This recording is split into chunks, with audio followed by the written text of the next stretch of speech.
You touched on the locker room. And the Pistons, they do like the WWE, dog of the night or dog of the Yeah. day, whatever it's called. I think so many people didn't see what Cade did with the Texas because they were in Texas, and if you go down to Texas or in Austin, they say hook 'em horns. Hmm. Cade, Ron Holland, Marcus Sasser, Donis Jenkins, all those boys are from Texas. Yep. Cade, Tobias is still talking. Cade's like horns down. I Horns was like, down. raw.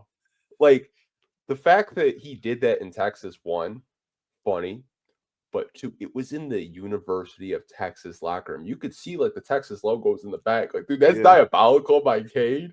And I think it went over so many Pistons fans' heads they didn't even connect it to. I've been laughing at that all damn day. Like you said, the chemistry, the trash talk, the confidence that they've had right now is just on a completely different level. I saw it too that they showed the players things like the women's locker room they were showing, like they showed the logo and everything, and they're confident enough to say, "Hey, we do whatever we want. We just stomped these guys out by 15. We're 5 in a row right now in terms of our wins, and they're in a place right now where they're seeing success that they have not seen at all in their NBA careers. So I love the chemistry of this team. I love the way they're vibing together. Like you said, it's cool to see not even just on the court, but off the court as well, because it gives the fans and other people like a little bit of a glimpse on the inside of how truly close they are, how truly close they relate to each other. Even with Kay, like, kind of joking on Tobias in the All-Star weekend where he said he's the worst trash talker in the league.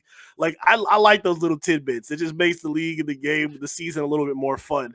Again, we don't really have to keep getting into what happened last season, but just knowing that these are the kind of talking points that they could get into now, it just shows the night and day difference of where this franchise is at now. Bro, I love the shit talk from this locker room because like they took their lumps last year, and I got a guy Andrew. So can we stop talking about Cade opting out finally? I remember that narrative like last year. It's like Cade might be the first player to opt out of a rookie max contract extension. I'm sorry, man. Like I was telling people, no one's walking away for $200 million. I don't care if No. the Pistons were like on Charlotte Bobcat levels.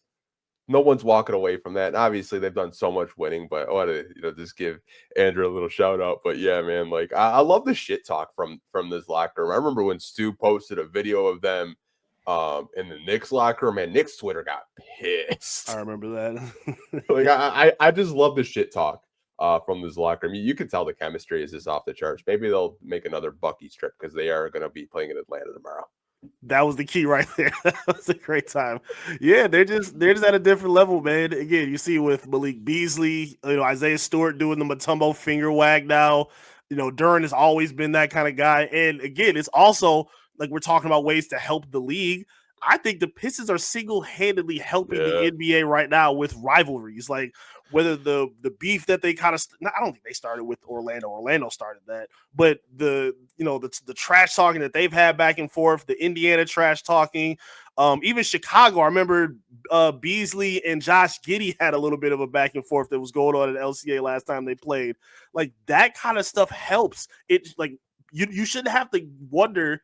That's one of the big questions of the NBA of how much do players actually care. The Pistons are showing you single-handedly how much this means to them, and you don't ever have to wonder that with them. Like, especially for, like you said, a Cade Cunningham situation.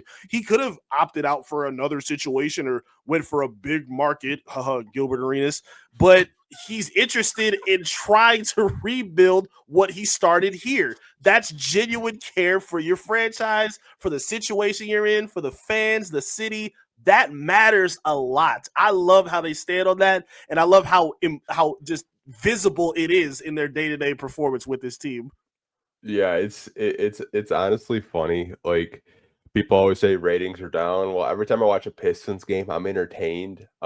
It seems like Ron Holland is in every scuffle. Isaiah Stewart is kind of calmed down since the Thomas Bryant stuff. I haven't really seen him in too many altercations. JB's getting texts for telling a ref they suck at their job. Like, and it's you can't tell me that the Pistons aren't good for the NBA. Like when the Pistons are good, the NBA is good. Like Yes. The little scuffles with Orlando, which we're going to touch on probably at the end of the podcast. The fake Orlando beef, which, man, I don't know if you watched their game. Like Jamal Mosley just completely blew it against Memphis, and I saw that. Magic fans are crashing out like crazy. Yeah. Hate to see it. Hate to see it. Not really. Love to see it. I love it. They were on me. I remember Pistons fans were mad at me because the last time they played, I think it was in the second half, Franz was like kind of quiet. I'm like, bro, I don't ever want to hear about Franz being better than Cade ever again. Then he has the, no pun intended, the magical fourth quarter where he wakes up and goes crazy, and they just tore me apart the whole night after that. I'm like, all right, I'll own it. But I mean, Cade still played great that game. I still don't think it's a question of who's better. But again, it's just those little side stories in between that just make the season that much better to pay attention to. Instead of let me go on Tankathon again for the 100th time midway through. Like JB said, we're gonna know Piston basketball by February, and I think he solved that in January. So yeah, I think he's done a phenomenal job with getting that together. I mean, they're 19-9 over their last 27, 28 games. The last time they had consecutive 5-game winning streaks was when Blake Griffin was here. I think Sean Murphy, our guy, he actually texted me like a crazy stat. I'm gonna read it off to you because I was like, wow, I can't believe it's been that crazy. The Pistons won 5 games in a row by 10 points or more. Can you tell me when you think the last time that was? I think I remember it was 2019. I think that was 2006.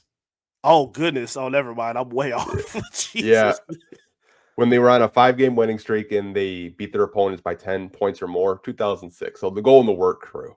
It's been a minute, man. Like they've been breaking so many records this year under Coach Bickerstaff. Like he's just doing a great job.